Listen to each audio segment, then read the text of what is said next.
Este é o primeiro Excepcionais de 2021 e eu estou aqui com o Léo Cuba, um grande amigo. Você é a primeira pessoa a vir no estúdio do Excepcionais depois da Bruna, meu braço direito aqui no Excepcionais. O que você achou? Cara, sabe que eu te conheço há mais de uma década e você sempre foi um cara perfeccionista, né? E aí eu tenho acompanhado a sua obra pelos seus stories, né?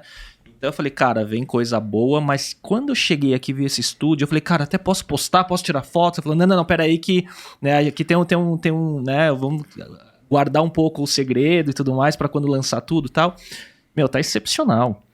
Tá excepcional. Verdade, isso aqui tá, assim, e de novo, é nível Joe Rogan pra cima, né? O estúdio do Joe Rogan eu acompanhei bem, porque ele saiu de algum lugar ali próximo de Los Angeles e foi para o Texas, né? Foi para Austin. E tem até um amigo nosso, Pedro Sorrentino, que ele falou, cara, tá todo mundo saindo da Califórnia indo para algum outro lugar, seja para Flórida, seja... E ele acabou indo para Austin, que, by the way, é uma cidade que eu conheci, eu adorei, assim, moraria lá tranquilamente. E ele pegou um espaço e ele desenhou meio que um cubículo ali. E tem esse case de arquitetura dentro do site da empresa. E eu, cara, fui tentar descobrir, né? Então eles projetaram um móvel, eu fiz exatamente a mesma coisa, né? Esse móvel é projetado, você vê que os fios são todos embutidos, cara, tem mais de 50 metros de fio HDMI passando aqui pelas paredes. Então, cara, tem muita coisa que teve que ser pensada, né? E o meu maior medo de toda essa brincadeira era que eu não sabia se ia funcionar, cara. Porque a gente tem hoje aqui, agora temos 4 câmeras, 3 funcionando porque são 2 convidados, uma para cada um de nós, e uma grande angular. Bota a grande angular pra gente ver se funciona aí, Bruna. Aí a gente bota a grande angular e a gente consegue se ver numa terceira câmera. As 2 grandes angulares que eu coloquei não funcionaram. O cabo deu problema e o outlet que eu importei dos Estados Unidos também não funcionou. Então tô trazendo mais 8 espelhinhos de tomada pra gente ver se funciona. Vou ter que repassar 16 metros de cabo. Mas uma coisa que eu fiz, eu passei a tubulação dessa largura. Essa é a largura da tubulação que eu passei. Pra quê? Pra não ter sofrimento. Se um dia eu precisasse trocar o cabo, repassar de novo, ia ter um jeito de fazer então manutenção facilmente. Vai ser fácil aqui, né? Exatamente. Mas ó, só falando assim pra quem tá assistindo e quem já acompanha, né, o podcast na versão áudio e aqui tá começando a versão vídeo, esse estúdio merece um tour. Ele é um lugar turístico, acho, pra podcaster, assim. Eu que estudo e gosto muito de podcast, né? Tava até falando com a Bruna antes da gente gravar aqui sobre as referências de vários podcasts do Brasil e tudo mais. E vejo cenografia, equipamentos, assim, você não deve nada a ninguém. Cara, foi um investimento de tempo, de dinheiro, com certeza, e de tempo eu digo porque, cara, na hora que você bota essa quantidade de equipamento, pô, a gente tem aqui 3 microfones da Shure. Cara, ele por si só já tem configuração. Você precisa saber qual que é a melhor configuração. É o mesmo microfone do Joe Rogan, exatamente o mesmo modelo do Joe Rogan e do Flow. Né, que é o state of the art dos microfones para podcast. Exatamente, que é um microfone que acabou se popularizando porque o Michael Jackson gravou um dos CDs mais famosos dele neste microfone, que não é um microfone muito utilizado nesse universo de música, né? Sim. Ele acabou se popularizando muito para o mundo de podcast. Ele tem uma grande vantagem entre os outros, que ele não capta os sons muito distantes. Óbvio, ele capta, mas ele não é um microfone que capta qualquer detalhe. Microfone de estúdio de gravação, para quem é cantor, ele capta uma agulha caindo no fim do estúdio. Mas você não vai cantar, né, aqui, né? Se você quiser, eu posso cantar. A gente canta, a gente dança, a gente faz o que for necessário. O walk do Michael Jackson, né? E aí, Léo, hoje, por ser o primeiro episódio, eu não esperava. Eu já tinha pensado nisso, falei, poxa, cara, primeiro dia a gente precisa fazer uma comemoração, né? E aí, galera, presta atenção. Olha o que o Léo trouxe. Eu vou sair da câmera um segundo só pra mostrar o que ele trouxe. Tira o fone pra não esticar o fio demais e detonar o estúdio na primeira. Olha só o que o Léo trouxe pra cá. Não, merece uma ocasião especial como essa, né? O primeiro episódio em vídeo desse super estúdio de um dos melhores podcasts do Brasil tem que comemorar, né? Atenção, gente. Olha só, é uma Moe Chandon. este champanhe é o champanhe. Eu adoraria tomar ele, mas eu vou gelar ele para depois a gente tomar. E por conta disso, o que eu fiz? Obrigado, Léo. Pô, muita gentileza sua de trazer isso. E só, próximos convidados, esse é o padrão de convidado que a gente espera, né? Exatamente, é daqui pra cima. Esse é o padrão de convidado. Como eu sou convidado mais humilde, eu sei que a lista do casting futuro só tem gente muito boa, aqui a gente começa daqui pra cima, né? E agora, eu trouxe uma gelada pra gente, então vamos nessa. Vamos abrir uma gelada aqui. Enquanto isso, eu posso assumir o controle aqui, né? Do podcast, mas, cara, assim, de verdade, merece comemoração. Uma tacinha, Bruno, uma tacinha pra gente brindar. Agora, gente, todo mundo sabe que eu sou mega descoordenado, eu já derrubei a câmera aqui, eu falei, pronto, cara, já perdi aqui uns 15 mil reais em equipamento. Então vou com muito cuidado pra abrir esse champanhe aqui, pra gente não ter nenhum desastre. Obrigado, Léo. Não, você não tem uma espada de samurai pra gente fazer aquele negócio que faz assim? Não. Essas coisas não dão muito certo comigo, cara. Essas coisas não dão muito certo comigo. Não aponta pra minha rolha, por favor, viu? Eu tenho que gravar ainda depois um negocinho ainda mais tarde. E o olho não pode estar roxo, né? Não pode, cara, senão... Aê! Não vazou.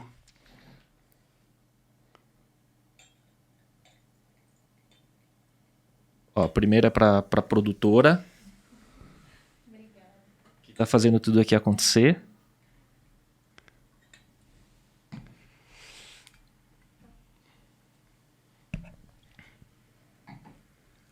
Aqui não dá pra gente gelar a taça, então a gente vai na raça. E aí, pessoal, vocês vão vendo já o ritual do podcast. Pra quem tiver a honra de ser convidado, e eu fiquei super feliz de verdade, Marcelo, obrigado.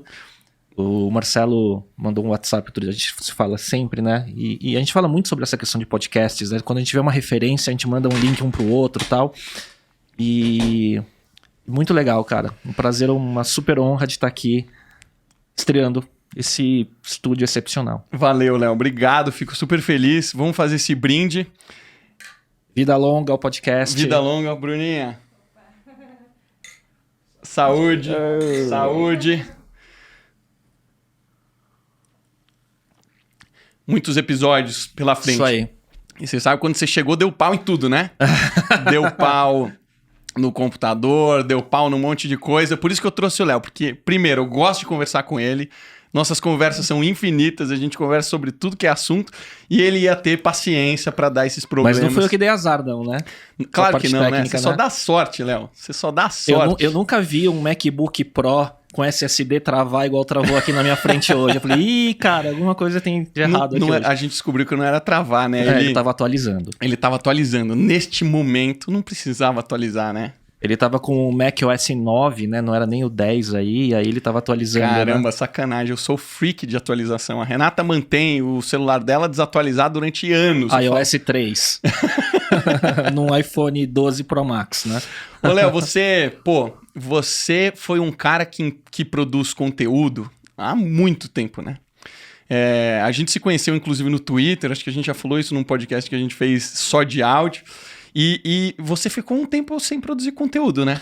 Então, assim, a gente se conheceu, eu lembro, eu dei um search no Twitch, e a gente se conheceu foi em 2009, eu tava, eu vou repetir essa história para quem já escutou na versão em áudio, mas acho que vale repetir, até porque é para falar da história com o Marcelo, e em 2009 eu acho que tava fazendo um check-in no Foursquare, no aeroporto de Congonhas, ou de Santos Dumont, alguma coisa assim. E eu fiz o check-in na rede da Vex. Eu tava logado na rede do Wi-Fi da Vex, né, do hotspot. E daí chega pra mim um direct, alguma coisa assim, seu, né, falando, usa aqui essa senha, alguma coisa assim. E aí era você que era CTO da Vex, né? E daí a gente começou a falar, e aí a gente viu que a gente tinha muita coisa em comum. A paixão por tecnologia, por esporte, por alta performance, por autoconhecimento. Naquele ano, acho que se foi 2009 mesmo, se eu não estou enganado, foi um ano depois de um mini sabático que eu fiz na Índia. né, para a questão de autoconhecimento e tudo mais, e você já estava também nessa pegada e tudo mais, né? E a gente se identificou muito e daí a gente não perdeu contato, né? 2010, eu estreiei junto com o Miguel Cavalcante o Man in the Arena, né, que foi um dos primeiros, com certeza, acho que independente, acho que o primeiro videocast sobre empreendedorismo focado em startup, tecnologia, digital, inovação, e que a gente tocou juntos de 2010 a 2015.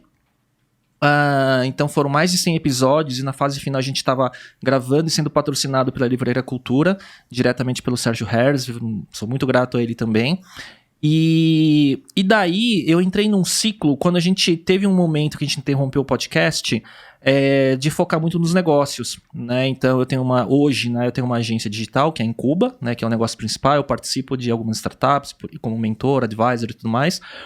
Mas naquele momento a Incuba estava crescendo muito rápido e estava um grande desafio. E juntou tudo. O desafio do negócio com o hiato do podcast e tudo mais.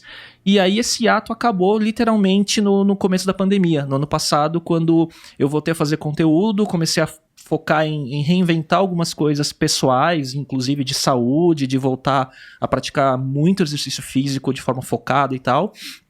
E vou até fazer o podcast, que hoje ele tá num formato gravado remoto, né? Então em live, que depois agora vai para YouTube e Spotify. Mas, cara, eu redescobri minha paixão por criar conteúdo, né? E daí em diante cresceu muito rápido, convidados muito legais. E a inspiração também é o seu podcast, né? Você começou o projeto e o seu conteúdo tá fantástico. Eu falei, cara, eu vou fazer também, e aí foi. E cara, a gente, aqui no Brasil, a gente tá caminhando com isso, né? Na hora que a gente olha para os Estados Unidos, tem podcast do nicho, né? Mas o que eu achei muito legal no seu processo é que você, de fato, fez uma transformação completa, né? Você mudou seu físico completamente, né? Eu queria muito ter mostrado aqui, mas a gente não conseguiu fazer funcionar. Deu um pump nos músculos antes de começar a gravar, agora que tem vídeo e tal. Mas, cara, quando eu te conheci, você era um cara muito espiritualizado.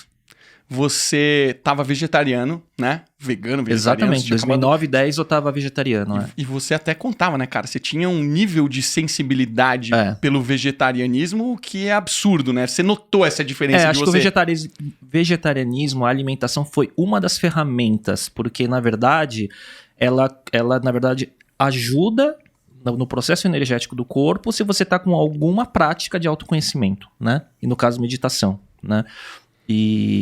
Então, quando eu voltei da Índia, eu tava num processo assim de meditar todo dia, bastante, e aí você começa com um músculo que é a meditação. E eu não gosto muito de pregar a meditação do ponto de vista espiritual, e eu acho que ele é uma ferramenta fisiológica muito poderosa de equilíbrio. Também, ou você acha que é só fisiológico? Não, é porque você ir pro viés da espiritualidade, né? Eu acho que é um terreno muito complicado de você pregar. Eu não gosto de pregar, né, o lado espiritual, eu acho chato, sabe, as pessoas que começam a falar nesse viés, né, porque eu acho que tem muita resistência, acho que polariza um pouco as crenças e tudo mais. Então, ele é que como a meditação, né, e o mindfulness, que acho que é um outro label pro tema, né, ele entrou no dia a dia das pessoas, até do ponto de vista dos negócios, o viés que é dado é um viés muito mais da performance, do equilíbrio e do autoconhecimento, né, com embasamento científico, do que o lado mais espiritual, intangível da coisa, né? Mas só completando, né? Aquela época eu estava num processo de meditação muito forte e com um nível de sensibilidade energética muito, muito, muito alta. Que se perdeu um pouco com o tempo, porque é um músculo. E aí oscilou os meus momentos que eu voltei a ser carnívoro por volta de 2011, fiquei 2 anos vegetariano. A prática oscilou bastante também de meditação, né? Então é um músculo, né? Você sabe que existe um nome para isso, né? Chama-se Sansara. Sansara é o ciclo que a vida tem. De, às vezes, você tá super focado num determinado assunto e daqui a pouco você muda completamente. Tem, inclusive, um filme que eu adoro que chama-se Sansara, que conta a história de alguns monges tibetanos. Um deles super focado, queria ser monge a qualquer custo, se interna lá no templo, começa a meditar, estudar e etc. E ele um dia vai para uma caverna no Himalaia e ele fica anos nessa caverna no Himalaia. Ele ficou tanto tempo meditando em profundidade tão profundo que quando foram buscar ele estava todo atrofiado. Uhum. As unhas dele estavam quase entrando na carne, porque ele tinha praticamente esquecido do corpo físico, né? Lembrando que isso é um filme, né, gente? Então, para quem acredita, quem não acredita... Mas que tem praticantes... Sim. De meditação, yogis na Índia e tudo mais, que você vê que são pessoas que renunciam a tudo, né, e vivem, né, na prática e mendigando e tudo mais, mas só na busca espiritual.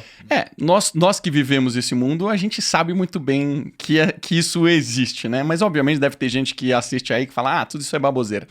Mas esse filme é interessante, eu não vou contar o final da história dele, mas ele vai e vem, né? Então ele sai de lá, então as pessoas acompanham ele mal consegue andar, ficou tantos anos na caverna, cabelo gigantesco, barba gigantesca. Ele volta pro templo e começa a fazer as atividades do templo, de estudar, de acordar cedo, de fazer exercício, etc. E um dia ele vê uma moça. É uma moça que trabalhava no campo, ele se apaixonou por ela e isso se tornou o objetivo dele.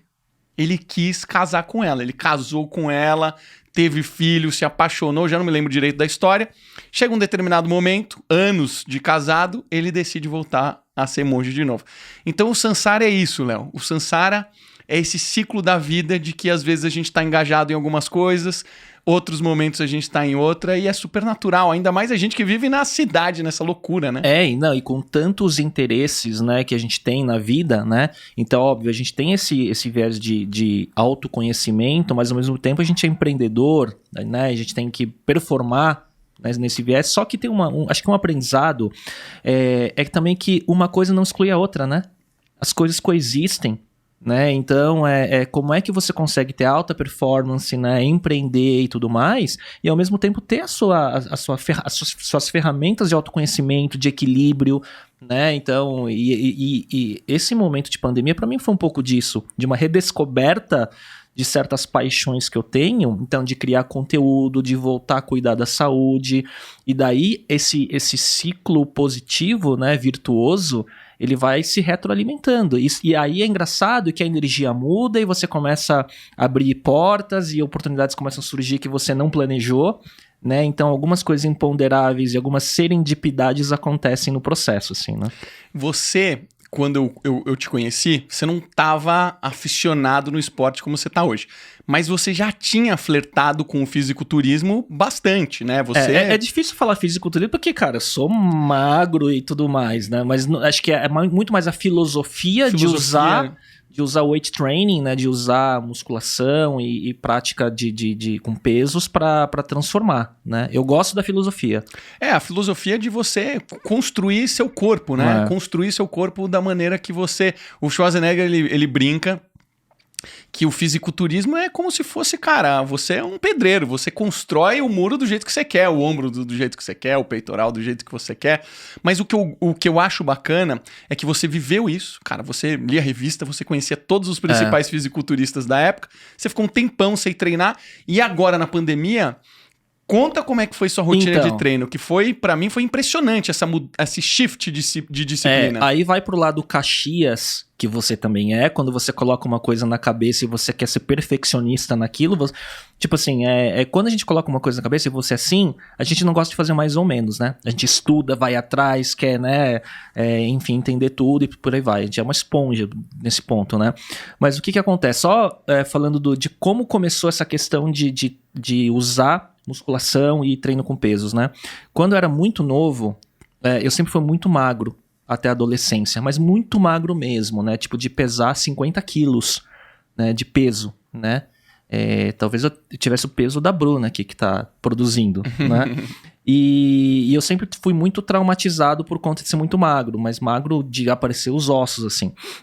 E aí, quando você tá no colégio, né, com os amigos e tudo mais, nessa idade, questões físicas, elas são traumatizantes, né? E naquela época nem tinha a palavra bullying, né? Então era o japa magrinho, o CDF, inteligente pra caramba e tal. Aí eu entrei na faculdade, entrei na Poli, na USP, E logo que eu entrei na faculdade, eu falei, cara, eu vou fazer musculação, vou pra academia, né? Anos 90. E daí eu comecei a treinar e meu corpo respondeu muito rápido. E aí eu fui, sei lá, ganhei 15 quilos em 3 meses natural. Caramba, 15 Alguma quilos? coisa assim, Mas acho que uns 10, 12 quilos, mas no primeiro ano eu subi 15 quilos. Mas mesmo assim, impressionante. Impressionante. Só com alimentação, suplemento e muito treino. Mais ou menos, cara. Foi um pouco empírico, né? E aí e é engraçado que a prática vai deixando você meio viciado naquilo, né? Você começa... Eu não sei qual que é o nome, se é vigorexia, tem um termo. Assim como tem a anorexia, né? Tem a vigorexia, que você acha que você nunca tá bom o suficiente, né? Que é a síndrome dos fisiculturistas, né? Você perde a noção. E aí eu comecei a ficar meio bombado, né? E aí quando parou de progredir naturalmente, eu usei anabolizante. Isso eu tinha 20 e poucos anos de idade, então eu tomei bomba mesmo, né? E aí eu cresci, aí eu fiquei bombado, entendeu? Aí ficou grande. Pra minha altura, só que eu sou baixo, então... foi esquisito, assim, sabe? Aquela fase, assim. E aí a vida foi andando, eu comecei a empreender com 24 anos, comecei a deixar a musculação de lado e comecei a paixão virou montar negócio, né? Na área de tecnologia e tudo mais. E daí, eventualmente, eu voltava, vou treinar, mas aí ficava 6 meses, não pegava direito, não pegava ritmo. E aí, na pandemia, no prédio que eu moro tem uma academia super completa, então, né, foi colocada uma regra lá de... a gente tenta... poucos moradores usam, né, então eu sempre tô treinando sozinho, né? E tem tudo, cara, banco de supino, muitos pesos, máquinas pra tudo, pesos livres e tal. E aí eu voltei a treinar. Né, isso eu já estava treinando um pouco antes, porque eu tive um problema físico de quase ciático, piriforme e tal, e aí eu já estava voltando a treinar para melhorar minha condição física, mas aí eu comecei, cara, você não tinha o que fazer, naquele início da pandemia era muito confuso, né, porque você não sabia, é um momento que a gente nunca viveu na vida, né, e aí eu falei, já que não tem nada para fazer, só trabalhar em home office e eu tenho uma academia aqui, eu comecei a treinar. Isso foi uma salvação, de certa forma, porque, sei lá, acho que em 2, 3 meses eu devo ter perdido quase 10 quilos, mas 10 quilos ganhando músculo, né? Eu comprei balança de bioimpedância, então baixou o percentual de gordura, subiu a composição corporal e comecei a tomar suplemento de novo e numa rotina de pesar a alimentação do que eu como, usar dieta flexível pesando proteína, carboidrato, gordura e tudo mais. E aí a transformação foi acontecendo, né? Então tô há mais de um ano nessa, né? E o que você viu de diferença no seu corpo, na sua performance, em geral, assim? Óbvio que tem a vaidade, né? Mas, cara, a energia... Mas é vaidade ou é se sentir bem, né? Porque acho que vem tudo, acho que vem tudo. Acho que tem vaidade, sim, mas a energia, né, que você tem disponível para performar aumenta muito, né? Para trabalho, por exemplo. Então, eu uso creatina. Né, e está provado que creatina, né, como suplemento que aumenta, né, sua capacidade muscular, força e tudo mais, é um dos únicos suplementos que tem muito estudo, né, que prova sua eficiência. Né? Mas estudos recentes mostram que a creatina também traz performance para o cérebro. Né? Então, da mesma forma que os músculos performam, também a sua capacidade cognitiva melhora. E com o corpo também mais saudável, com mais energia... isso vai virando a sua máquina biológica começa a performar melhor como um todo, né? E daí você pega um momento de pandemia que muita gente começou a ficar deprimido, e claro, eu sinto tudo isso, né? Mas eu acho que isso tudo me ajudou muito. E aí com essa energia e no meu dia a dia, ele trouxe outras coisas, né? Uma reinvenção do negócio, voltar a fazer conteúdo, né? Então foi toda uma série de fatores que, sei lá, em 3, 4 meses de pandemia tinha transformado minha vida como um todo, talvez. Foi impressionante, foi impressionante. Eu acho que nos primeiros 4 meses de pandemia a gente conversou e você me contou, cara, não faltei um dia no treino, tô treinando 6 vezes por semana. Bem isso, e ainda continuo. Impressionadíssimo. É que eu tenho uma facilidade de, a hora que eu decido fazer alguma coisa, eu não tenho dificuldade em ser disciplinado e resiliente por anos fazendo a mesma coisa. Nos negócios, é sempre assim. E você já descobriu o que é esse fator? O que é o que faz você ligar essa chave modo Léo Cuba maluco disciplinado? Eu não sei a palavra, mas eu acho que eu tenho algum componente psicológico não normal. Eu preciso, talvez um psiquiatra, não sei, eu preciso verificar isso. Mas alguma coisa de obsessão, eu tenho alguma coisa que não é normal no wiring neurológico, assim, sabe? Normalmente, isso vem do espectro autista, né? E o espectro autista, ele é super difícil de você diagnosticar quem é autista. Mas a gente sabe que existe uma parte do espectro autista que são os gênios, né? Os gênios que são muito bons em algumas poucas coisas. E tem algumas características do autista, obviamente. Essa questão do mundo sociável, de estar próximo de pessoas, não é algo que uma parte do espectro que se dá bem. E uma das síndromes mais comuns, que é a síndrome de Asperger, né? Que dizem que o Albert Einstein dizem que o Messi dizem que muitas pessoas que são muito talentosas em uma coisa, mas que não são muito boas de relacionamento interpessoal e coisas desse tipo. Você é muito bom de relacionamento interpessoal porque você, além disso, é comercial, né? Então, eu sempre, nos negócios, assim, falando da trajetória profissional, né? Eu sempre fui um cara técnico, né? Então, eu sempre fui muito bom em exatas. Então, no colégio, eu era o japa primeiro da sala, né? Que acertava, era nota 10 em matemática, física, química e tudo mais. Entrei na Poli entre os 100 primeiros da FUVEST naquele ano.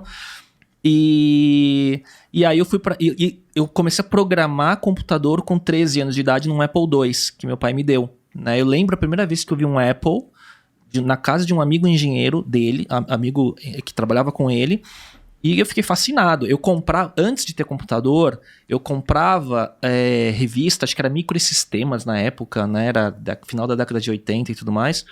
E eu tinha um caderno e eu ficava fazendo código basic no caderno, sem ter computador. E eu ficava, então aqui print tal, if, then, go to linha tal e tal. Então eu ficava testando no papel se aquele software ia dar certo.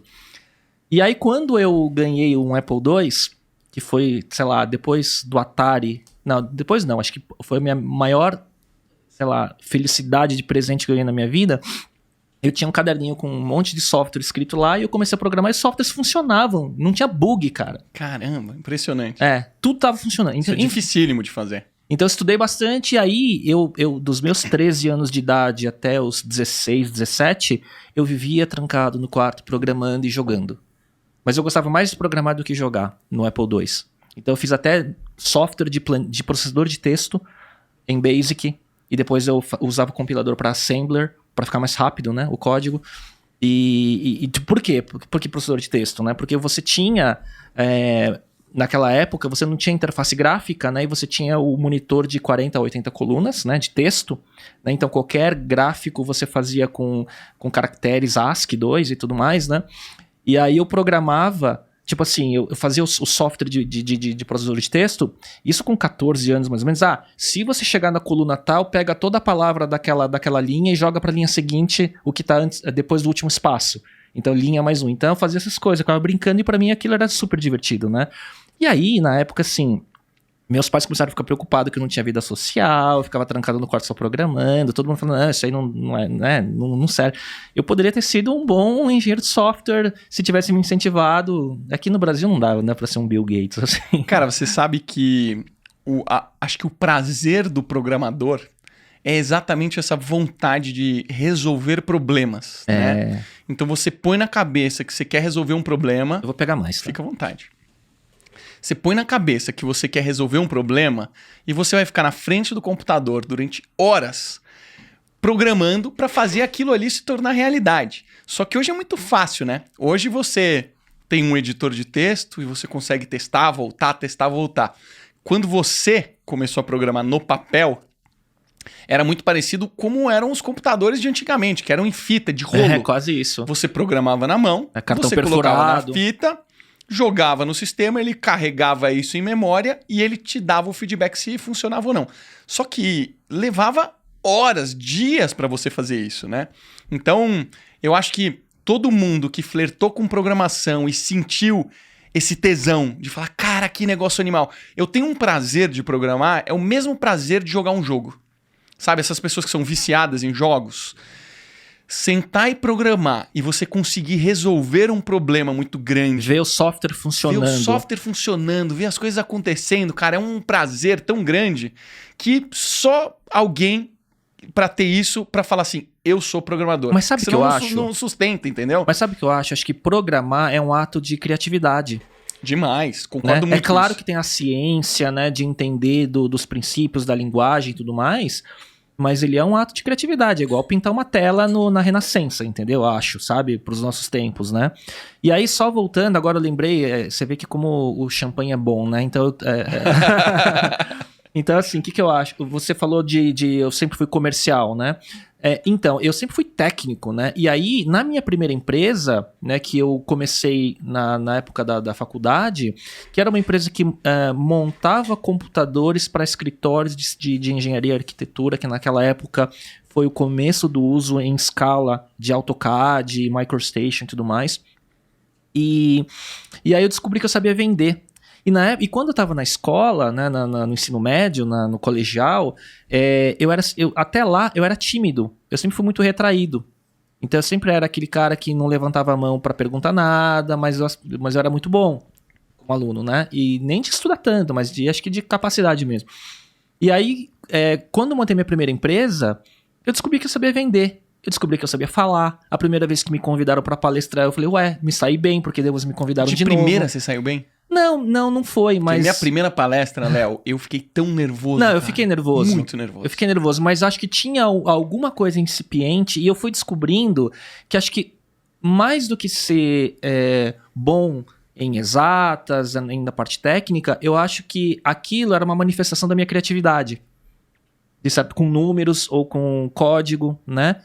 E hoje eu vejo o que eu faço, por exemplo, né, com o meu time na Incuba, que é meu negócio atual, ou nos conselhos que eu participo, né, e tudo que eu faço, ou onde eu sou chamado para contribuir em alguma coisa do ponto de vista de business, né, eu acho que a minha criatividade de juntar o repertório de tecnologia, de estratégia, de digital ou de marketing e comunicação que eu vim aprender ao longo da carreira é o meu ativo. De saber ligar as pontas de forma criativa para dar solução. Impressionante você ter dado esse shift e hoje você é CEO da Incuba há quantos anos? Mais de 10 anos? 2009, então 12 anos. Caramba, 12 anos. Abril de 2009, que foi depois que eu voltei da Índia. No terceiro, eu tinha saído de uma sociedade, eu era sócio de um negócio que criou uma das primeiras plataformas de VoIP do Brasil, baseada em tecnologia open source, Asterisk. Você sabe bem. Então, era uma suíte de gateway multiprotocolo, SIP server e PABX-IPs. Então, a gente montou e a gente montava sobre servidores Intel e placas Dialogic, né? E Digium. A gente montava servidores com o objetivo de implementar soluções VoIP no mundo corporativo. Principalmente, que foi o caso que a gente começou a ver em call centers, que usavam linhas analógicas ou digitais, mas que precisavam comutar para internet, para IP, ou para empresas que tinham matriz e filial e que queriam fazer redução de custo de telefonia na época, que era um issue, era um problema. Era caríssimo, né? E antes de Cisco, Nortel, Avaya e tudo mais entrarem fortes no mercado brasileiro, isso foi no começo dos anos 2000, a gente começou esse projeto em 2002, e em 2005 a nossa solução estava muito... E é engraçado, aquela época, não sei se você lembra, era uma época que tinha muitas operadoras VoIP, né? Então, sei lá, Telium, T+, foi quando a Skype começou a ter a saída, né? Skype Out no Brasil para ter linha de escada, né? Digital, obviamente, e IP, mas com número telefônico e tudo mais. E a gente criou uma solução corporativa B2B antes do mercado corporativo das grandes empresas de telecom aportarem no Brasil a solução. E aí, a gente tinha uma solução fantástica, eu, meu sócio e um outro sócio que era desenvolvedor na área de código de baixo nível para telecom, tinha trabalhado na Embratel e tudo mais. A gente desenvolveu a solução, a gente homologou em muitos lugares, né? A gente fez POC em muitas operadoras, porque a gente podia vender tanto para o mundo corporativo como para as operadoras de VoIP para entrar nos POPs deles, né? Para interligar pontos de presença, né? Só que o que a gente descobriu? Naquela época, o mercado ali não estava maduro o suficiente para uma grande empresa comprar de uma startup uma solução de missão crítica. Não confiavam. né, uma solução de missão crítica numa empresa de 20 e poucas pessoas, né, mas que a solução era a solução que passava em todos os POCs que a gente colocava, tudo dava certo, né, nossa solução era muito boa. Então a gente descobriu que a gente tinha um produto bom, mas a gente não tinha uma confiança do mercado em colocar o pedido e fechar um contrato com a gente. Não tinha reputação. Não tinha reputação. Então era outro momento do mercado. E isso já era 2004, 2005 mais ou menos. Então a gente viu que a gente não ia escalar comercialmente, a gente viu que a gente ia morrer, inclusive, porque essa empresa ela surgiu como spin-off de uma empresa de desenvolvimento de software, que a gente fazia extranets para empresas e tudo mais naquela época. E só que o caixa, né, que essa empresa de serviço gerava, financiava essa startup. Então não tinha venture capital, não tinha, era empréstimo do banco, cartão de crédito dos founders e o lucro da empresa de serviço, né? E a gente viu que ia morrer, né? E começou a acabar dinheiro, né? Quando então a gente, no final das contas, um colega de faculdade de um dos sócios de engenharia e tal, ele era sócio de uma operadora de telecom brasileira multinacional focada em automação de call centers, né? Ele viu a nossa solução e falou, caramba, é tudo isso que a gente precisa. Se a gente comprar a tua empresa ou sua propriedade intelectual, eu economizo 18 meses de tempo. Caramba. Né? Que é muito o que acontece, né? Demais. Com compra de tecnologia, né? Aí a gente vendeu o negócio em 2006 e a empresa continuou, a gente fez uma spin-off, vendeu a propriedade intelectual, um dos sócios foi para essa operação, a gente ficou, e aí a gente ainda conseguiu desenvolver um SaaS de emissão de nota fiscal eletrônica na época, mas que a gente não conseguiu montar um modelo, uma máquina de vendas adequada e que hoje é o conhecimento, né, de você montar, né, toda a máquina comercial para você fazer atração, né, de cliente para SaaS e tudo mais é muito mais maduro do que naquela época. Naquela época a gente não sabia nada, era tudo empírico. E aí a relação societária com o meu sócio na época estava desgastada. Eu saí da sociedade. E aí foi quando eu fui para a Índia, eu voltei, e aí eu comecei em Cuba nessa fase um pouco, nesse momento que eu estava com a sensibilidade energética muito aguçada. E aí muita coisa aconteceu. Eu comecei em Cuba, comecei uma Mandarina com o Miguel, e por aí foi. Você sabe que, escutando você falar, me lembrou de uma história que aconteceu recente, foi do Eric Santos, porque contrasta muito com a sua realidade do passado, né? E você construiu uma empresa numa época que não existia venture capital, construiu a empresa e vendeu. Eric Santos, amigo nosso, de longa data.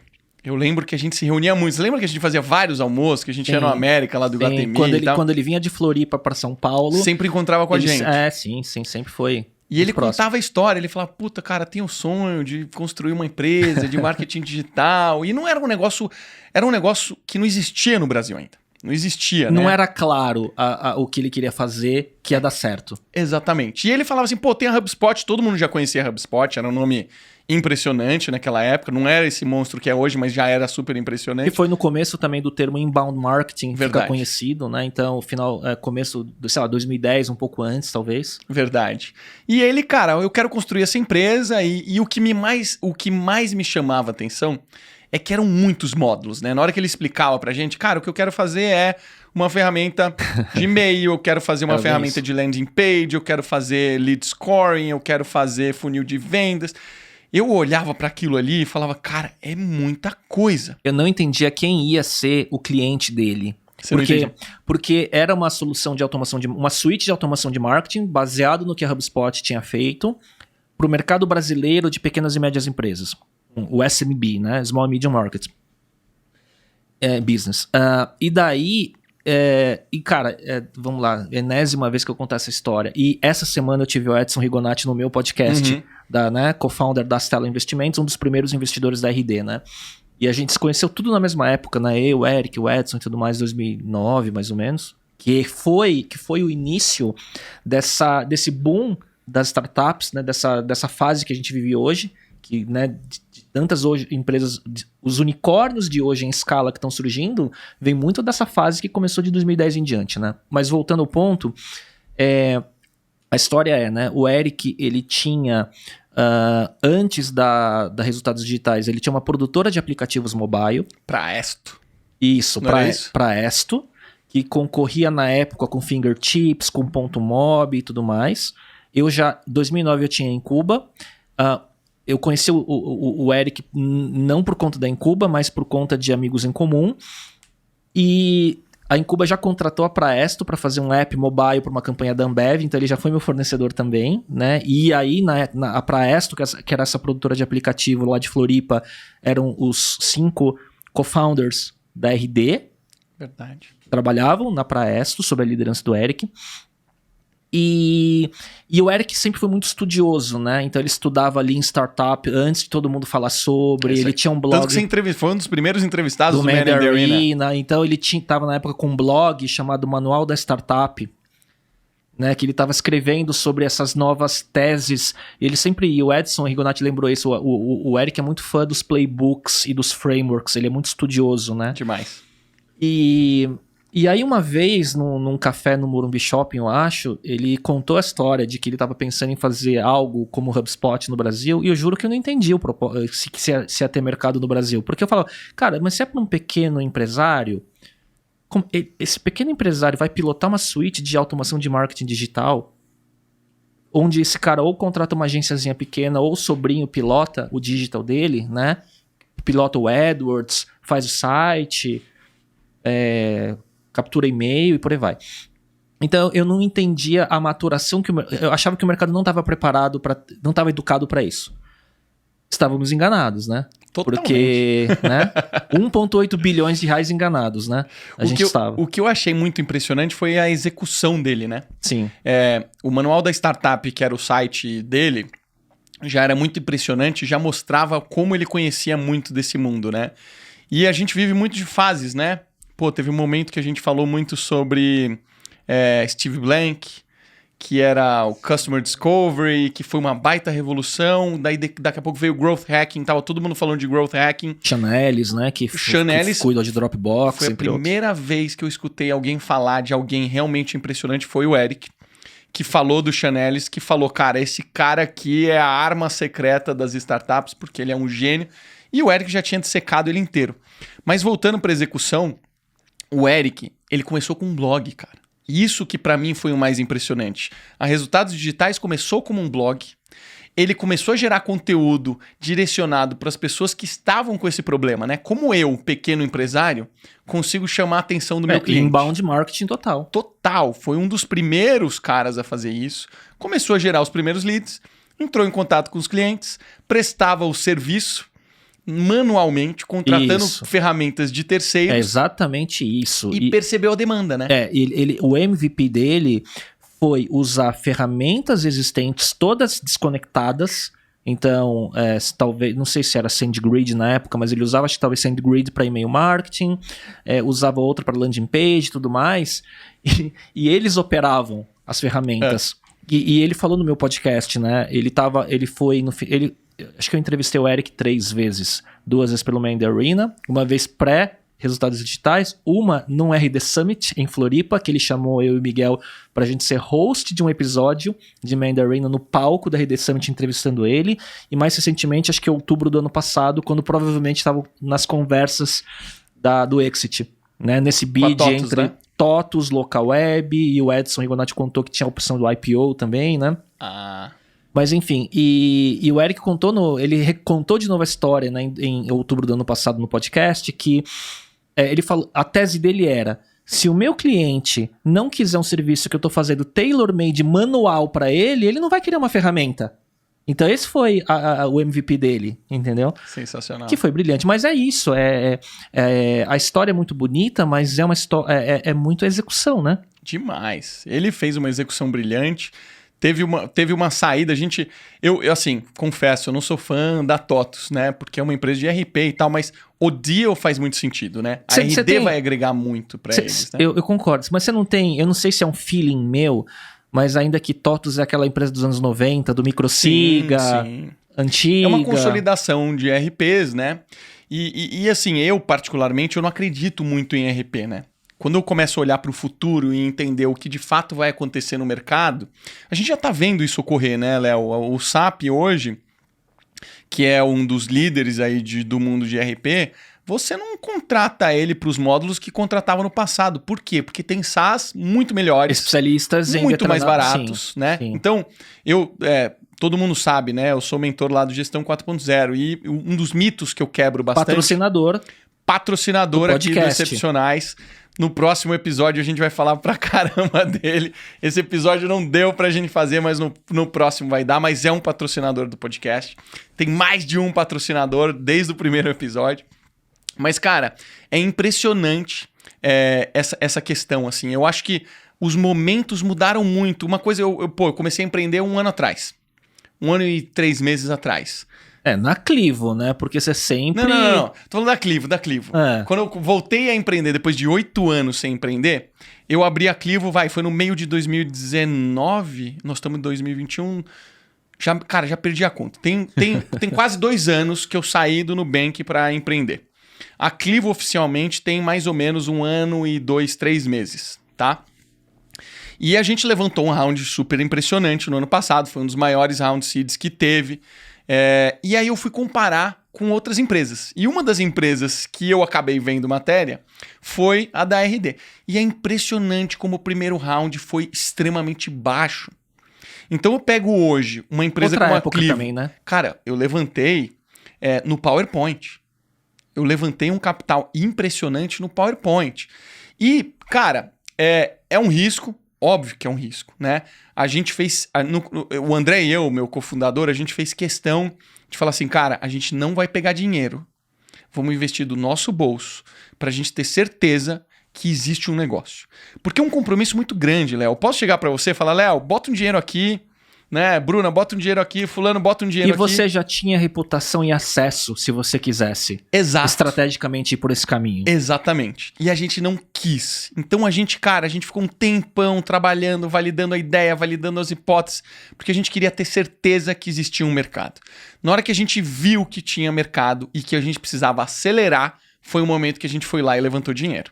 Então, muda de uma década, que deve ser um pouco menos de uma década ali da RD. Uma década, eles fizeram o exit com 10 anos. 10 anos, exatamente. Cara, é impressionante como o mercado mudou. E é muito bacana você ver empreendedores... O seed hoje é o Series A de 10 anos atrás, quase isso, né? É exatamente isso. Isso é muito impressionante. Me chama muita atenção e me coloca uma pergunta na cabeça, né? Onde a gente vai parar? Será que isso vai continuar crescendo para o resto da vida? Será que a gente vai sofrer algum ajuste? Porque eu me questionei, eu falei, cara, entramos em crise, né? Pro mundo, para qualquer startup que segue a trilha de Venture Capital, a pandemia não foi boa para quem vive no Brasil. Pelo seguinte, porque o capital que você levantou, ele multiplicou muito por conta do dólar. Isso é incrível. Poxa, você estava projetando levantar 3 vezes, tava 3,50 o dólar, de repente ele passou para 5, 5,5, tá quase 6 agora, você fala, maravilha, esse dinheiro multiplicou, maravilhoso para mim. Porém, o seu valuation é em dólar. Sim, o valuation cai. Então, você que levantou, vou chutar aqui, uma empresa que foi avaliada em 10 milhões de dólares, quando o dólar estava a 3, é 30. Quando ela tá agora a 6, é o dobro. Exato. Então, o caminho que eu precisava percorrer para chegar a 30 é 1. Agora eu preciso caminhar o dobro. Então, isso é um desafio para o mercado, né? O que você acha que vai acontecer com essa maluquice de toda hora tá multiplicando o que era Series A virou Seed, daqui a pouco o que era Series B vai virar Seed? Então, o que eu vejo é assim, primeiro, né? O Brasil, ele voltou, ou não sei se deixou de ser, mas ele tá muito acentuado a visão do mercado exterior no Brasil. Né? Então você vê o SXSW, South of Southwest 2021, né, que foi semana passada, o Pedro da ACE estava lá numa session falando sobre os unicórnios brasileiros. Foi um tema de uma sessão, de uma palestra no SXSW desse ano, online.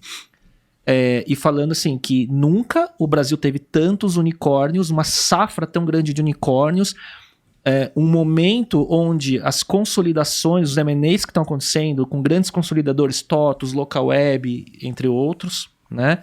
IPOs acontecendo em grande volume, né? E aí pode ter várias análises se alguns têm mérito, outros não, e se é uma onda acontecendo e alguns estão entrando na onda, né? Mas o Brasil está no radar do mercado externo, né? E aí, voltando a falar do episódio com o Rigonati que eu tive essa semana, que, assim, foi uma aula, ia fazendo um jabá, desculpa, mas, assim, quem puder assiste. Não, o cara vai estar no Spotify. procura no Spotify ou no YouTube, que vai estar já editado, né? Ele falou, cara, o Brasil tá no radar do mercado global, né? A gente tem esse desafio, né? E quando eu conversei com o Eric, ele falou isso, cara, o problema é que minha receita é em dólar, o dólar tá subindo, então meu valor, né, para ser um unicórnio hoje, né, que o conceito de unicórnio é $1 bilhão ou mais, né, de valuation, né? Então fica mais distante, então a sua execução em crescimento, né, de receita e tudo mais tem que ser mais agressivo, vamos dizer assim. Mas me parece que acho que a gente tem aí os mesmos desafios de sempre de você desenvolver um negócio, né? Você tá no segmento de saúde, como a Health Tech, né? Que eu acho que é a fintech de 5 anos atrás, né? Mas eu acho que mais do que nunca a gente tem acesso a capital, o mercado tá maduro, né? E os exits, e os M&As e os IPOs que estão acontecendo já não são mais de valores baixos. Né? Não, recentemente, não sei se você viu, a Loft recentemente levantou, se eu não me engano, quase $500 milhões, foi $425 milhões, num valuation de 2 ponto alguma coisa. Impressionante. Então, o movimento que começou a acontecer há 12 anos atrás, eu lembro 2009, BR New Tech, um meetup lá na ponto de contato da Fernanda Nudelman, né, que foi precursora de coworking na época, e o BR New Tech foi um dos primeiros meetups sobre empreendedorismo e startups do Brasil, 2009, se não me engano, ou 2008, não lembro direito, eu tava lá. Então, quem organizou, né, Marco Fisben, Descomplica, mega sucesso em EdTech, Flávio Pripas, hoje na Headpoint, né? Inchie e a Betty Young. E engraçado que foi no primeiro BR New Tech lá que o Edson conheceu o Eric. Ah, foi? Não sabia disso. Ele contou no podcast. Legal. 2009, 12 anos atrás. Então, 12 anos depois daquele momento, né? Onde a onda naquele momento era os e-commerce de verticais. E depois vieram, sei lá, logística, fintech, e agora, sei lá, health tech e outras grandes ondas crescendo agora. O mercado está muito pronto e muito maduro, por outro lado, né? É verdade. Léo, sei que se você tem horário. Quem não sabe, agora o Léo tem patrocinadores. Não é isso. Eu não tenho patrocinador. O que aconteceu é que eu tenho que gravar, eu tenho que fazer uns stories hoje para uma marca para uma fintech, talvez, que me contratou como micro-influencer de uma campanha, e eu tenho que publicar hoje alguns stories. Precisa preparar o conteúdo. Mas você vê, mas Léo, é rápido, isso vai ser... Bruninha, quanto tempo a gente tem aqui de gravação? Mais de 1 hora, né? Já mais de 1 hora? Já mais de 1 hora, cara. São 8h35. Acho que a gente começou umas 7h30. Mas deixa eu falar uma curiosidade aqui, né? É engraçado. Eu estudo muito sobre podcast por adorar o formato dessa conversa informal e dessa forma de comunicar de uma forma não scriptada, né? Sem pauta e tudo mais. E que depende muito do host, do convidado, da empatia, né? Acho que tem talentos necessários para isso acontecer.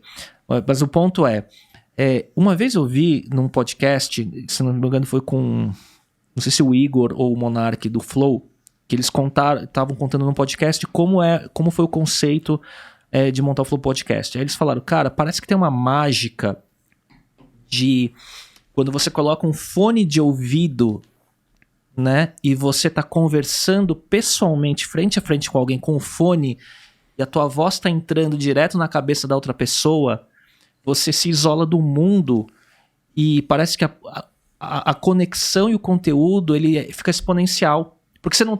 Tipo, eu tô aqui, eu não tô pensando no meu celular, eu não tô pensando no WhatsApp, eu não tô pensando na minha agenda. Né? O nome do podcast deles é incrível, é Flow, porque de fato acontece isso, né? A gente bota aqui o fone, cara, a gente isola do mundo. Você sabe que você entrou aqui em casa, você sabe que eu tenho o meu estúdio é em casa, pra quem não sabe. Tem um monte de bicho. Chegou gente aqui, eu não sei se você escutou os cachorros latindo. Eu escutei porque, sou de casa. Eu não escutei. Então eles latiram, porque alguém chegou, deve ter sido a Renata, que também tava gravando. Mas, de fato, eu nunca tinha parado pra pensar nisso. Quando você chegou e falou assim, cara, o fato de você colocar o fone e o áudio da pessoa tá entrando no seu ouvido diretamente... Você se isola, parece uma bolha. Parece uma bolha, cara. Então, e outra, tem mais uma coisa, que é o fato... É o formato podcast num estúdio que está numa casa ou na residência de alguém. E vários são assim, né? O Inteligência Limitada na casa do Vilela, o Sistema Solar é na casa do Felipe Solari. Parece que isso, ele cria uma intimidade que faz a pessoa se abrir mais. Bacana. Então, o formato do podcast, né? Por isso que eu acho que ele funciona tão bem, né? Porque ele não é uma entrevista, ele não é uma coisa scriptada, então você tira, né? Muito mais, talvez, do interlocutor do que um formato tradicional. E eu acho que isso vai ser muito do sucesso dessa nova fase do podcast aqui, né? Porque o Excepcionais, ele já é super reconhecido, né? Ele já é um dos melhores podcasts. Acho que se você falar para mim, podcast de negócio, startups, inovação, Excepcionais e Like a Boss, do Rodrigo Dantas. Na minha opinião, tá? Os melhores.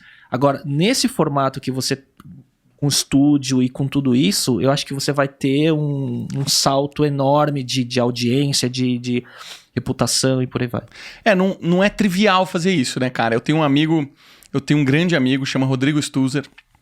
Ele morava em Curitiba e ele foi fundador de uma startup chamada Conectiva. A Conectiva foi a primeira distribuição de Linux em português. Eu sei. Cara, esse cara é um gênio, um cara que eu acompanho desde moleque, admiro demais ele. E ele já teve tantas histórias incríveis. Pra mim, ele é um Steve Jobs, sabe? Um cara que revolucionou várias vezes. E ele já surfou muitas ondas. E a onda que ele tá surfando agora é a onda do YouTube, com o filho dele, que chama-se Natan. E ele criou um canal no YouTube chamado Natan Por Aí. E o Natan Por Aí, cara, deu tão certo, foi tão incrível. União de uma família, de um pai, de uma mãe e um filho, construindo conteúdos, storytelling incrível, vídeos de 3 a 5 minutos. Cara, eles ultrapassaram retenção 1 milhão grande de seguidores, altíssima retenção. Ele é um hacker absurdo. Cara, se você quiser conversar com alguém, tô louco pra trazer ele aqui. O dia que você quiser conversar com alguém pra entender como funciona o algoritmo do YouTube, Rodrigo Stuzer sabe tudo. Ele entende exatamente por que teve drop em cada um dos vídeos. E ele melhora isso. Não é à toa que hoje ele já passou, nem sei quantos milhões de seguidores ele tá com pouco mais de 1 milhão de seguidores. O canal deles, cara, fez tanto sucesso que ele acabou de entrar embaixo de um guarda-chuva enorme de um tal de Gato Galáctico, não sei os detalhes. Então eles estão dentro do mesmo guarda-chuva, eles estão trabalhando juntos, tem algum tipo de parceria. E, cara, ele começou do zero. Começar do zero é sempre difícil, né, Léo? É sempre muito difícil você começar do zero. A gente tem um pouco de audiência no Instagram, mas quando você vai pro YouTube, o universo é completamente diferente. É completamente diferente, é outro desafio. Na época do Mandarina, então assim, lembrando, eu comecei em 2010, então território virgem. Não existia vídeo, podcast. Tudo que a gente tá vendo hoje agora, crescendo, o timing, a gente tava uma década na frente, né? Mas enfim, a gente teve um crescimento orgânico muito grande, só que se fosse começar hoje, e você vai ver quando estrear no YouTube, né, a versão do podcast para lá, não é fácil. E outra coisa, não é porque você tem uma audiência num outro canal, numa outra plataforma, que você vai migrar. Não migra. Né? Você pode fazer stories, post e tudo mais. Se você migrar 5% é muito. Você vai ter que entender a audiência e o comportamento naquele canal, entender o algoritmo. Eu estudei, comprei curso, e eu gosto, tanto no Instagram, no YouTube e tudo mais, estudar algoritmo, como funciona, ou ficar olhando analytics. Então é o caso do seu amigo, é o teu caso, que eu sei que você é assim.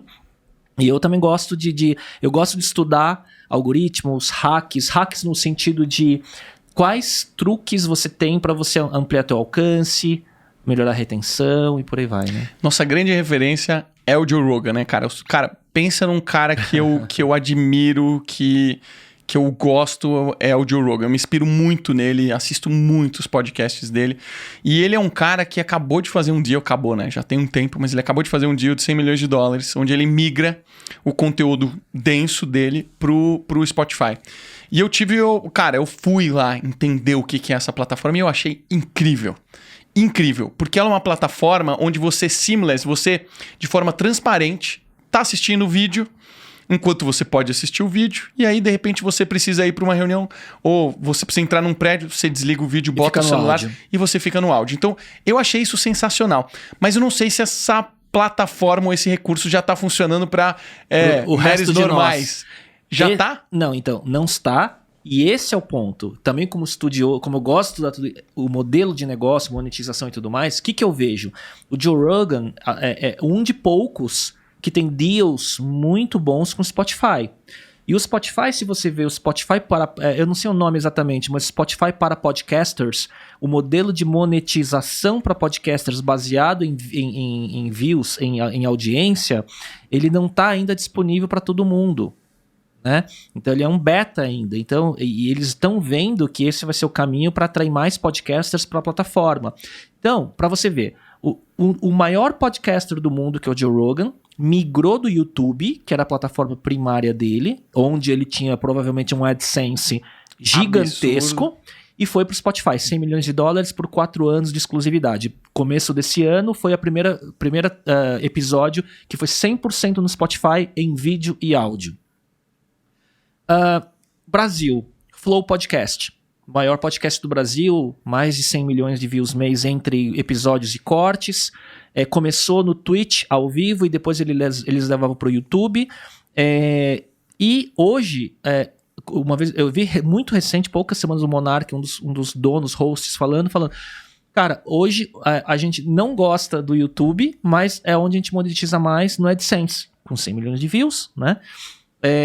E aí quando falaram pra ele numa pergunta num podcast, mas por que você não vai pro Spotify? Porque o Spotify ainda não tem um modelo de monetização pra gente. O maior podcast do Brasil. Então, pro Joe Rogan, que é no mundo, né, um dos maiores, e outros, eu acho que não é só ele que tem deals exclusivos com o Spotify, ele é um dos pioneiros. Daqui a pouco o Spotify vai ter um modelo de monetização aberto, como se fosse um AdSense do Google, do YouTube, né? Mas ainda não está disponível, né? O modelo a gente achar, e só um parênteses assim, a gente achar que, não, vamos monetizar no AdSense do YouTube, cara, você precisa de milhões de views para começar a fazer sentido. É muito difícil. Né? Então, para mim, o conteúdo ele é muito mais um prazer de ter boas conversas e gerar bom conteúdo. Minha monetização são os meus negócios. Né? Total. É o meu caso também, né? Assim, o objetivo... Não, mas com esse estúdio aqui, eu acho que... Vai que, né, Léo? Vai que daqui a poucos meses tem milhões aí de seguidores e inscritos. Mas o que eu acho muito legal do YouTube é a forma de monetizar mesmo. Você tem o AdSense, mas você também tem aquele negócio de você paga os bits para fazer perguntas e você coloca preço. Então você faz pergunta pro convidado ao vivo. Superchat. Que é o Superchat. Isso é sensacional, porque... E também tem o lance de que o Flow coloca os assinantes, né? Você pode assinar, se tornar um membro... Você tem direito a alguns benefícios e, cara, isso mudou a vida dos dois, né? Igor Monark e os outros sócios mudaram de vida e as completamente. Marcas, e eu vejo que as marcas ainda não entenderam o poder do podcast como canal de patrocínio e de publicidade. Por que eu tô falando isso? Eu tô no mundo de publicidade. Pra me ajudar, né? Você tá falando pra me ajudar. Eu tô no mundo de publicidade, marketing, digital e tudo mais. Eu vejo casos... Então, vou dar um exemplo sem citar nomes e marcas. Bom, primeiro, no ano passado, o Flow foi o único podcast que foi a escolha de todos os candidatos a prefeitos de São Paulo, né? E todos foram Bruno Covas, Guilherme Boulos, Andréa Matarazzo, Celso Russomano e por aí vai, tá? Então, assim, cara, mas todos os candidatos a prefeitos preferiram ir pro Flow do que fazer debate na TV aberta muitas vezes, né? Por quê? Porque o Flow... a audiência de 100 milhões de views, né, por mês num público jovem é muito poderoso, né? E o formato, ele transmite muito mais o conteúdo do que uma propaganda política de um debate, do que um noticiário. Beleza. Daí, eu vi um caso recente, né, de uma marca muito grande, automotiva, falando, tinha uma oportunidade de patrocinar o Flow, né, por conta de um contexto específico de ser mencionado uma questão sobre carro, e da marca fala assim, não, mas esses meninos aí, eles são meio esquisitos, né, meio informal a conversa, porque eles estão acostumados, é uma entrevista, um bate-papo, estão acostumados com o quê? Com o Bial, o Jô Soares, ou o Danilo Gentili, na melhor das hipóteses, né, mas... o formato do podcast de forma a informalidade de um podcast ainda não é muito entendido pelas marcas, né? Como canal para você colocar tua marca e fazer publicidade, né? Show! Vamos trabalhar, Léo? Você precisa gravar ainda. Eu sou peão. Os meus amigos grandes empreendedores falam, quando a gente tá no WhatsApp, assim, cara, você tá com a vida resolvida, eu sou peão, tem que trabalhar até meia-noite todo dia ainda. Léo, faz seu jabá aí pra você poder ir gravar seu conteúdo e ganhar seu dinheirinho do seu patrocinador. Patrocinador não, anunciante. Anunciante. Não, então, primeiro, obrigado, Marcelo, assim, parabéns, foi uma honra de verdade fazer esse primeiro episódio do estúdio fantástico de novo. Regado a champanhe. Regado a champanhe. Não sei se todos os convidados terão essa honra, né? Mas o champanhe ajuda, né? Ajuda, no opa. Papo, né? Opa. Estamos buscando patrocinadores para trazerem bebidas de qualidade desse nível aqui. Só pode ser Dom Perignon, Veuve Clicquot, Moët Chandon. Não precisa ser tudo isso, mas uma garrafinha de bebida, né? Pro convidado. Mas fazendo o jabá, então, primeiro, obrigado. E quem quiser acompanhar, então, procura Talks by Léo no Spotify, no YouTube, que são as versões já pós-produzidas após a live que eu faço toda semana. Só para falar o tipo do conteúdo, né? Eu quero ter boas conversas com pessoas que tenham assuntos e temas que eu tenho paixão em estudar e conhecer. Então, originalmente, né, a maior 70%, 80% do conteúdo é sobre empreendedorismo, mundo digital, né, startups, investidores e tudo mais. Mas de vez em quando eu convido uma outra pessoa de outro segmento, mas que eu goste, que eu tenha paixão e tenha alguma conexão, seja com empreendedorismo ou mundo digital. Vou dar um exemplo. Convidei o Demian Maia, um dos principais lutadores brasileiros do UFC, o melhor jiu-jitsu aplicado ao MMA até hoje, né? E assim, eu sou muito... A gente não falou sobre isso no podcast, mas eu sou muito fã... Nós somos muito fãs de luta. Já fomos no UFC São Paulo, que o Vitor Belfort... Você viu ali em cima? Olha só que luva é essa. Eu tô mostrando pro Léo aqui uma luva de boxe dourada. É uma luva minha. Essa é uma marca mexicana. É uma das melhores luvas que tem. Mas não é de nenhum lutador, não, né? Não. É de um lutador chamado Marcelo Toledo. Que outro dia tava com a mão... quebrei a mão. Mas tudo bem. Acontece. A vida de lutador é isso. Então, e daí por que eu chamei o Demian? Primeiro que eu sou fissurado em UFC desde o UFC 1, dos anos 90, Royce Gracie. E ele tá no último ano de carreira dele no UFC, né? Ele vai acabar por cima, com certeza, e tá montando uma rede de academias, né? Junto com investidores e sócios. Então eu juntei uma paixão minha, que é luta e MMA, com empreendedorismo, que é o tema principal, né? Genial. E daí eu convidei, sei lá, a Joana Treptow, que é a apresentadora do Jornal da Band, que também está empreendendo numa startup de educação, por exemplo, né? Então eu tento trazer temas que eu gosto de conversar. Eu quero falar com pessoas do mundo de fisiculturismo e musculação, mas também vendo quem tem esse viés, né? Artistas e por aí vai. Mas, de novo, bons papos, boas conversas, né? Mas, de novo, o que me impressionou é o poder da conversa presencial com esse negocinho aqui assim no ouvido. É focado, né? E assim, você fez, né, o Excepcionais gravando remoto, né? Totalmente remoto. Eu fiz acho que 2 ou 3 episódios com o Vini Porto, nosso amigo, eu fiz ao vivo. Com o Bruno Nardon, acho que eu fiz ao vivo. Fiz uns 2, 3. É diferente. Mas essa experiência é diferente, né, cara? Muito diferente. É outra coisa, diferente. O conteúdo sai diferente, a dinâmica é outra. E torcendo, como sempre, torço por você, cara. Pô, obrigado, Léo. Valeu. Você sabe que a recíproca é verdadeira. Obrigado por ter aceitado o primeiro convite. Não saiu tudo perfeito, a gente demorou pra levantar aqui as coisas, cara, mas a conversa foi boa. Talvez se tivesse a tela ligada e outras coisas, a gente estaria com distrações. Talvez, quem sabe, né? Mas, cara, obrigado, adorei te receber aqui, o papo foi incrível, sei que a gente ficaria aqui mais horas conversando. O Léo, galera, vai ser cativo aqui, vira e mexe ele vai vir aqui pra gente conversar sobre diversos assuntos. É tipo aqueles episódios do Joe Rogan, que ele traz sempre alguns convidados, né, pra compor e conversar e trocar ideia e falar de atualidades, porque aí o papo não tem fim. Não tem fim. E você sabe que um cara entrevistou ele recentemente, né? Vale a pena assistir esse episódio, tô na metade mais ou menos, e o cara começa a conversar com ele e ele fala como ele seleciona as pessoas. Ele fala assim, cara, eu tento não colocar pessoas muito iguais juntas, né? Quem que é minha tribo? Minha tribo, ele falando, né? Minha tribo são os comediantes. Então eu trago muito comediante. Porque eu consigo... MMA porque ele é comentarista e repórter do UFC, né? E o resto ele tenta ir alternando, né? E o Excepcionais é a mesma coisa, cara, é muito parecido com o que você faz. Eu quero conversar com pessoas excepcionais de temas que eu adoro. Eu comecei com empreendedorismo porque é onde tem o meu maior networking. Mas, cara, tem temas que eu amo, né? Eu já tenho casting de gente aqui pra gente falar sobre Venture Capital, sobre alta performance, sobre ayahuasca, que é um tema que o pessoal adora. Sim. Então, cara, eu vou trazer um monte de temas. Então, o que eu gostaria pra gente finalizar aqui esse papo incrível aqui com o Léo? A gente acabou de criar um grupo no Telegram. É um grupo silencioso, não vai te encher o saco. Entra no grupo do Telegram lá pra você saber o quê? Os bastidores do podcast, quem vão ser os próximos convidados. Eu não tô divulgando isso somente no grupo do Telegram. Onde você encontra o grupo do Telegram? No meu perfil do Instagram, @MarceloToledo. Se você está assistindo esse episódio aqui pelo YouTube, você pode saber que também tem todas as plataformas como Spotify, todo o aplicativo que você utilizar de podcast, saiba que nós estaremos lá. Se a gente não tiver no seu aplicativo, me avisa, manda uma DM que a gente vai aparecer por lá.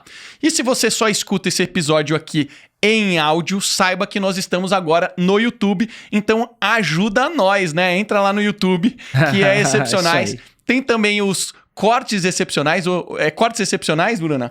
Eu já nem sei o nome. Cortes Excepcionais.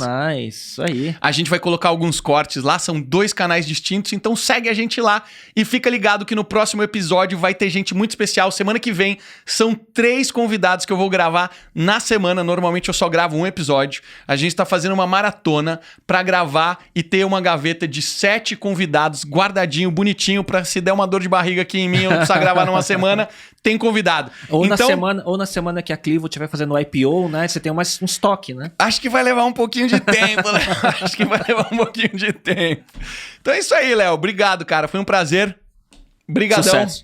Um abraço. Obrigado pela audiência. Um beijo e até a próxima semana.